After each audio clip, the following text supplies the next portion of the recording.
All right, if everyone can have a seat, we are continuing on our Journey to Paradise series, which is our Lenten series.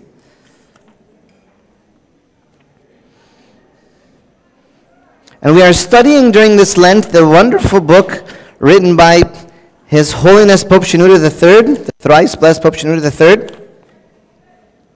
It's called Spiritual Warfare, and if you haven't seen it, you can download it from the website directly in English or in Arabic.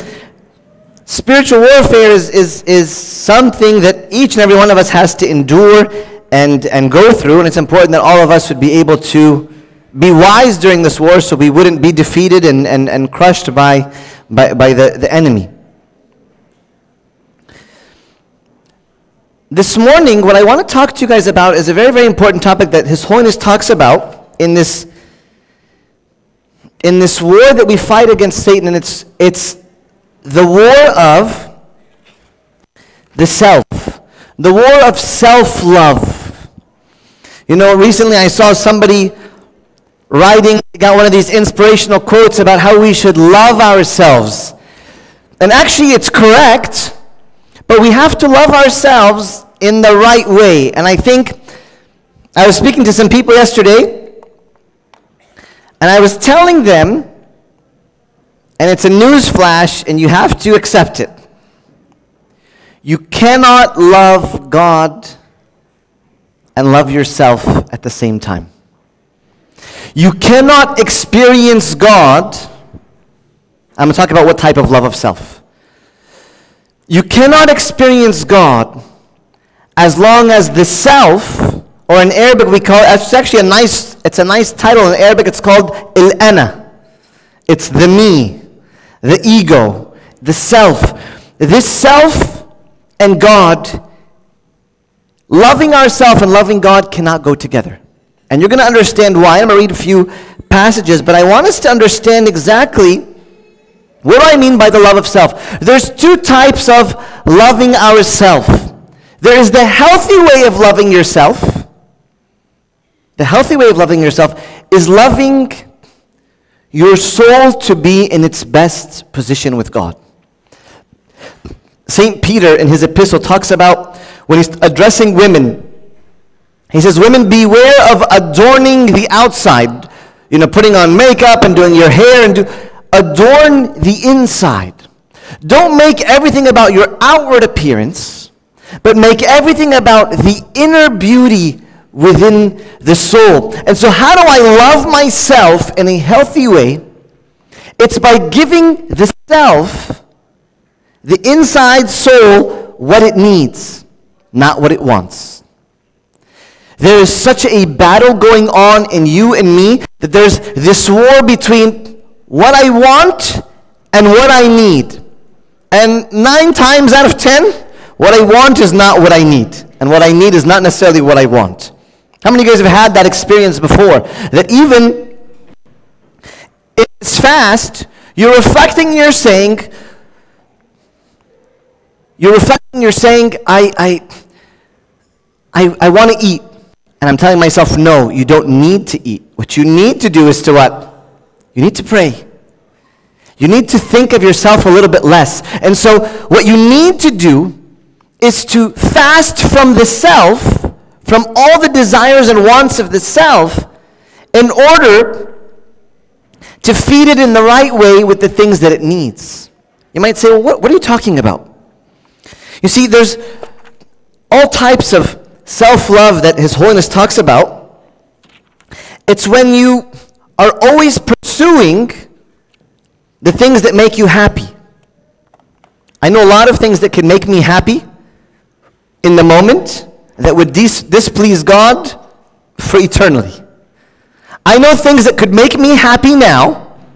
For example, eating a big steak. I would love to have a big steak, and it would make me very happy. But if I had a big steak right now in the middle of this time when I'm trying to refocus my life back to God, it could be very, very troublesome. My lusts. Yes, could satisfying my lusts give me happiness now? Yes. It can give me happiness now, but can also give me trouble later. And I think is what we have to realize are the different things that we do within the self. You have to test how obsessed you are with yourself. How obsessed you are with yourself. I want you to think about your relationships. If you're married, I want you to think how much you think about yourself before you think of your spouse. You know, how many times do you pursue, but it's my turn to lay down on the couch, or it's my turn to not have to put the kids to sleep, or it's my turn to do. A lot of the times we're always thinking about me. And the Bible teaches us in Romans chapter 8, it says this. He says, so then, those who are in the flesh, those who are fleshly and focusing on the self, listen to this very, very, very tough word. It says, so then those who are in flesh cannot please God. Can you imagine? What does this have to do with the self? The flesh meaning those who are carnal, always trying to meet the needs of the self. Praise, when I serve, I sing a beautiful song, and I want people to come and say, wow, you have a beautiful voice. I give a sermon. I'm only giving a sermon, not for people to know Christ, but for people to say, wow, that was really touching. You have a really nice whatever. Or when I go and I feed the homeless. You want to know why people love to feed the homeless? Because I only have to give them $5 and leave. I don't have to own it, right? It makes me feel good. I gave them $5. I told them, God bless you. And I went away and I praised myself the whole day that I gave somebody a cheeseburger that will last them for 4 hours. Okay? It's all about me. That even when I'm giving to the homeless, I'm not saying that giving to the homeless is bad. I just want us to be aware of how much the self is in everything we do. How come you didn't compliment me today on the way I look? Husbands, how many times have you said, honey, you look beautiful today? And she says, only today? Today? And I hate hearing that. Of course, my wife never says that. I just read it in stories and online and stuff. Only today? I said, you look nice today. This concept of, just run with it. It's nice. But the self is longing for something. The self is starving to feed this beast within. To the point where St. Paul says this. He says in Romans 7:14, for we know that the law is spiritual, but I am carnal, I am fleshly, sold under sin. For what I am doing, I do not understand. For what I will to do, or what I want to do, that I do not practice. But what I hate, that I do. How many of you can relate with that? Things that you hate, you do. Maybe a sin, maybe a bad habit that you have, or things that you start to realize about yourself. You realize, I was sitting in public and the whole time I was just talking all about myself. I hate that. But I always find myself doing it. You know why? I find myself doing it because the self is so starving to receive something. And it's very, very scary. He says this, for what I want to do, that I do not practice. But what I hate, that I do. If then I do what I will not to do, so if I do the things that I do not want to do, I agree with the law that it is good. But now it is no longer I who do it, but sin that dwells in me. What is St. Paul saying? Your obsession with your own needs and your own wants and your own desire and your own image and how people perceive you and the praise of others says it's coming from the sin that is dwelling in you. Can you imagine how much in a day you are pursuing, feeding the self whatever it wants? Let's read Luke chapter 14. Luke chapter 14.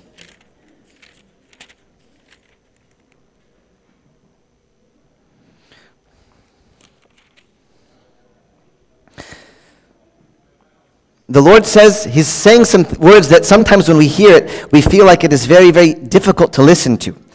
He says this, if anyone comes to me and does not hate his father and mother, wife and children, brothers and sisters, yes, and his own life also, he cannot be my disciple. And whoever does not bear his cross and come after me cannot be my disciple. For which of you intending to build a tower does not sit down first and count the cost, whether he has enough to finish it? Lest after he has laid the foundation and is not able to finish, all who see it begin to mock him, saying, this man began to build and was not able to finish. Or what king going to make war against another king does not sit down first and consider whether he is able with 10,000 to meet him who comes against him with 20,000? Or else, while the other is still a great way off, he sends a delegation and asks condition of peace. Now pay attention to this verse. So likewise, whoever of you does not forsake all that he has. This is the scariest verse in the Bible.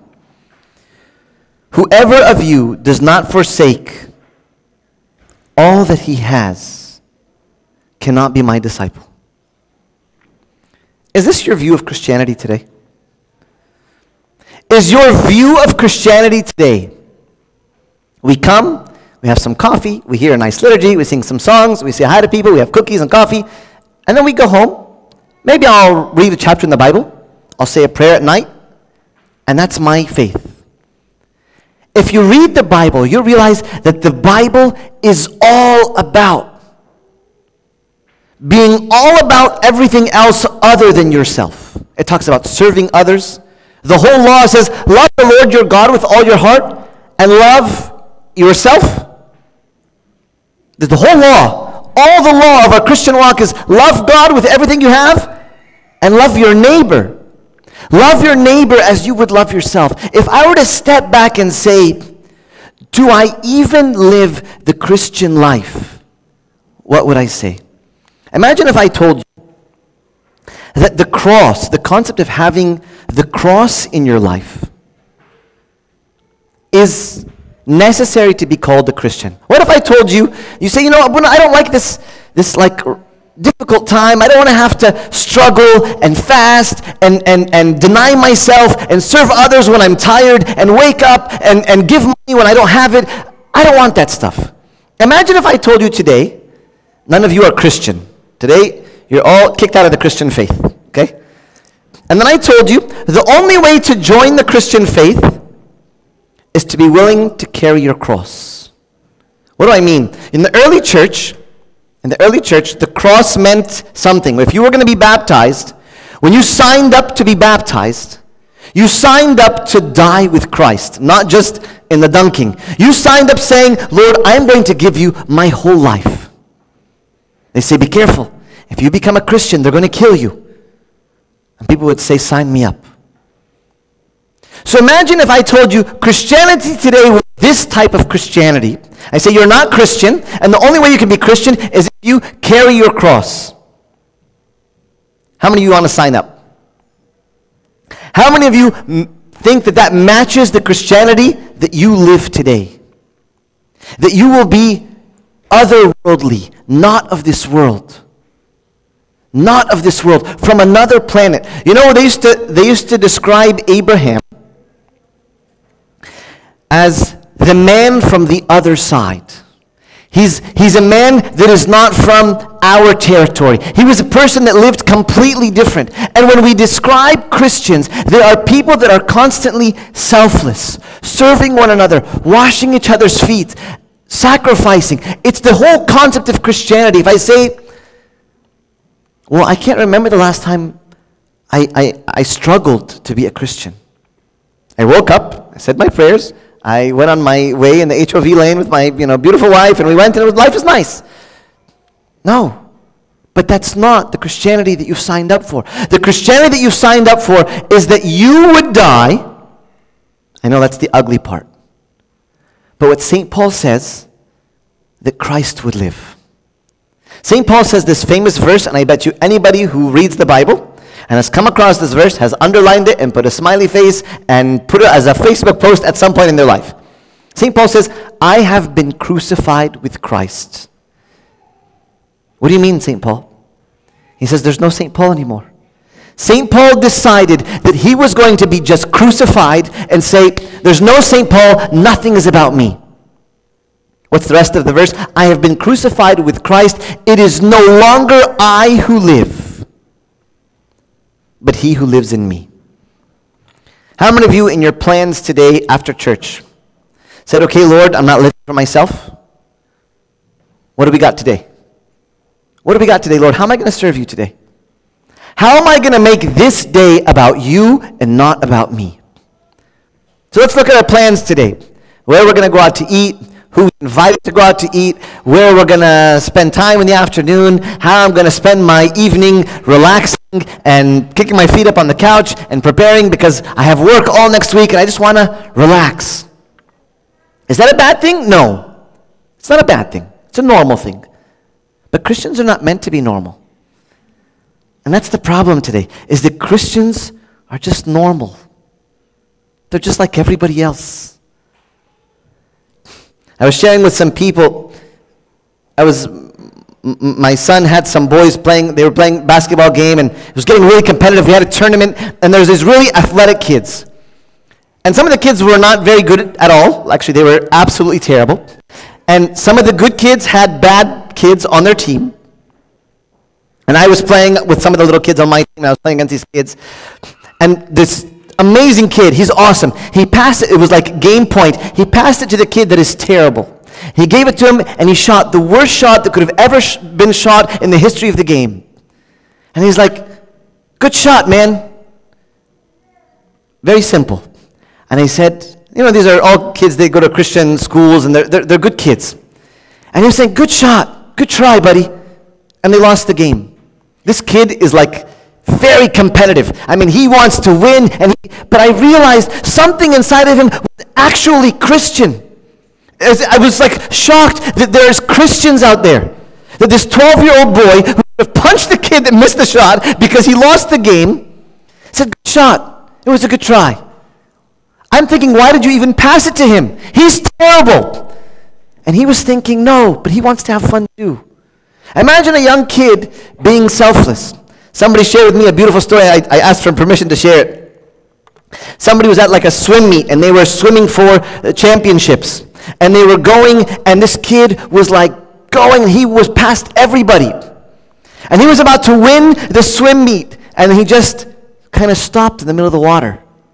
And then one kid passed him up, touched the end, and he got first place, and the guy that stopped got second place. And they said, why did you do that? He said, that guy in the next lane, he just lost his father this week. He's so down. It would make him so happy. When I feel like these stories are so foreign to my life, they're strange to my existence, I have to say there's something wrong with my faith.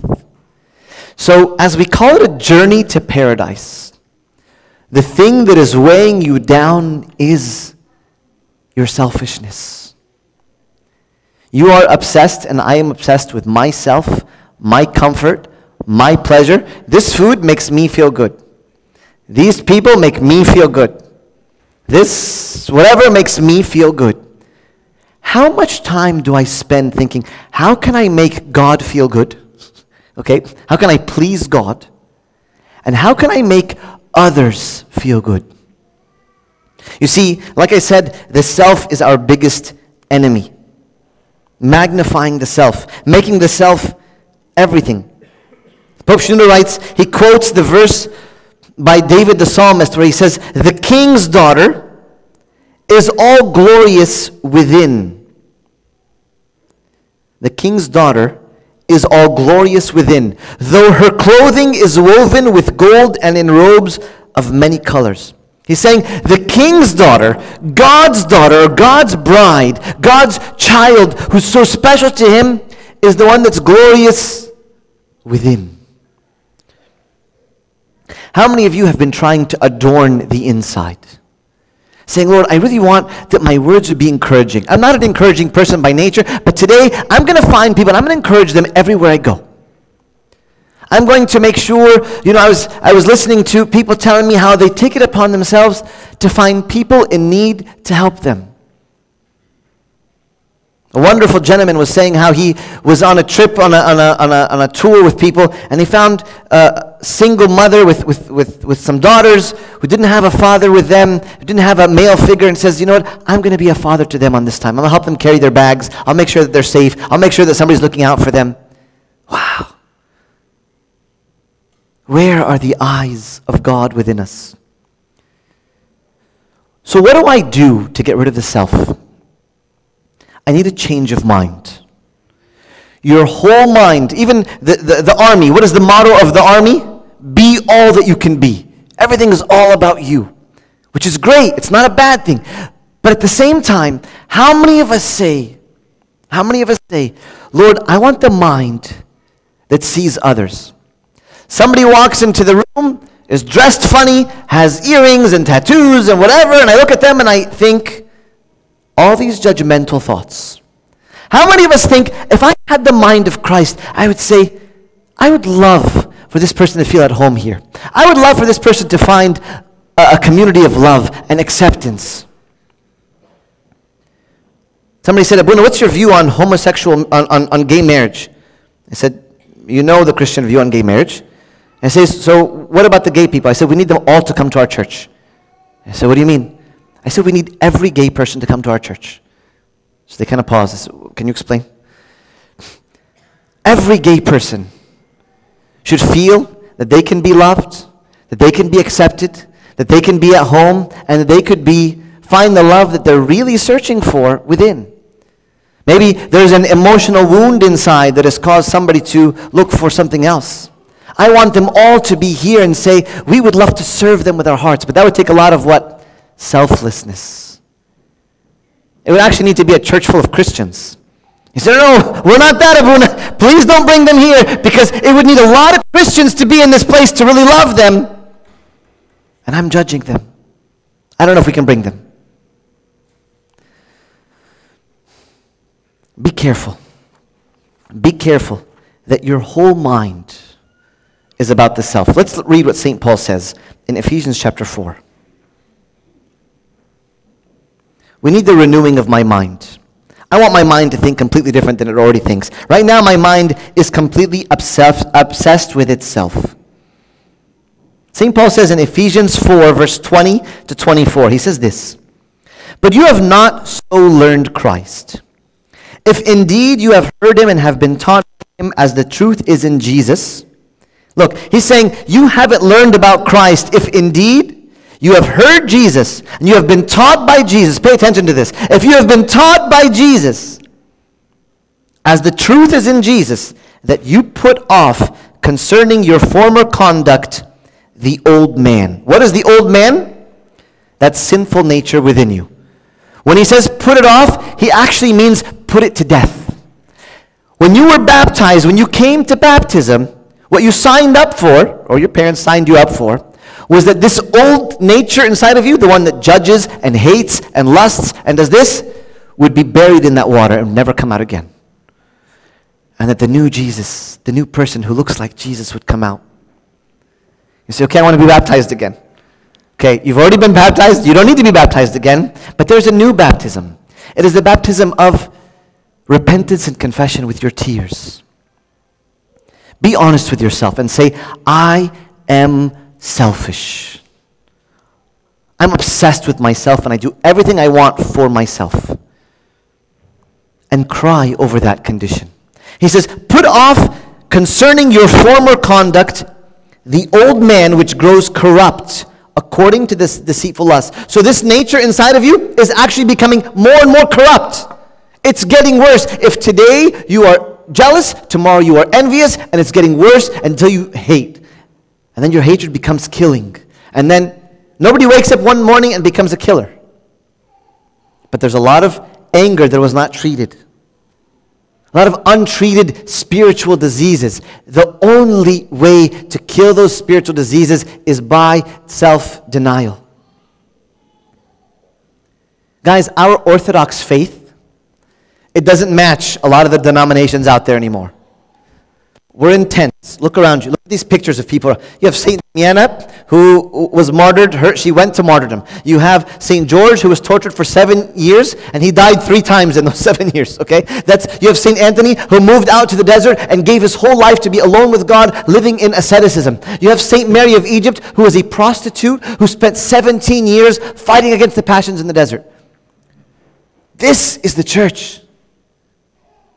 And I look and I say, I don't have that mind. So what does St. Paul says? Put off all that which grows corrupt according to the deceitful lusts, and be renewed in the spirit of your mind. And that you put on the new man. What's the new man? It's the image of Christ. Well, how do I know the image of Christ? It's right here. It's right here. You are going to be held accountable to the image of Christ that you've been called to be. Right here. So what I want you to do is I want you to study the Gospels. I want you to be in the Gospels and say, what did Jesus do in one of his days?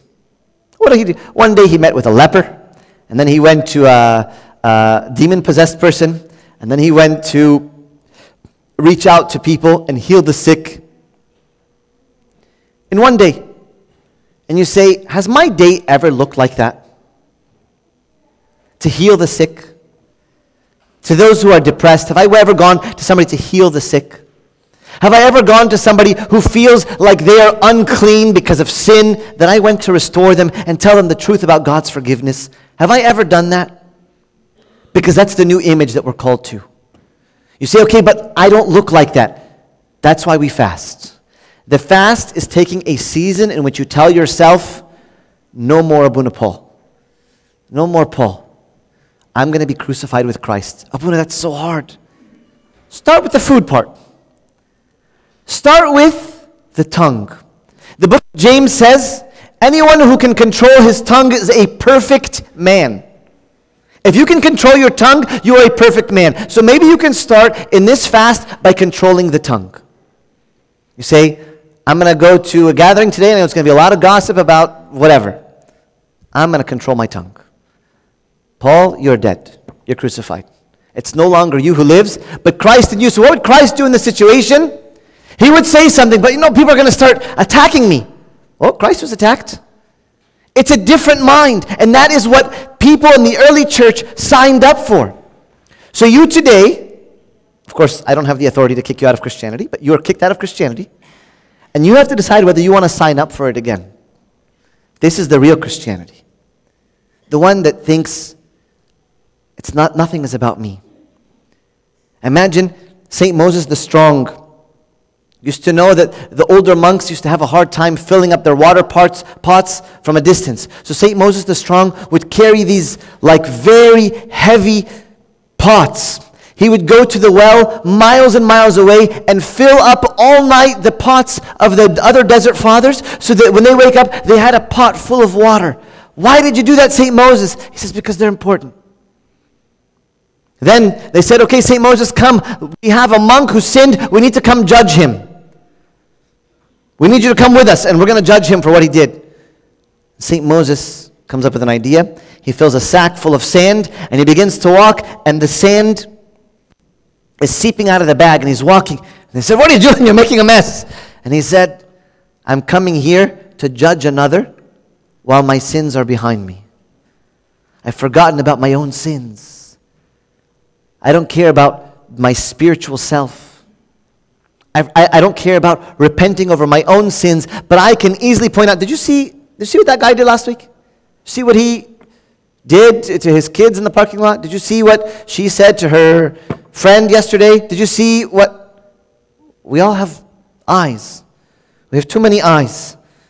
We've become all like the cherubim full of eyes to look at everybody. Be careful. Be careful. No self. So what am I telling you to do? I want you to practice acts of self-denial every day.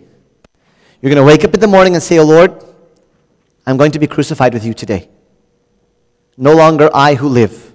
So somebody's carrying heavy boxes across the hall. I'm going to go take the box and say, you go rest. I'll take them. Where do you need them delivered?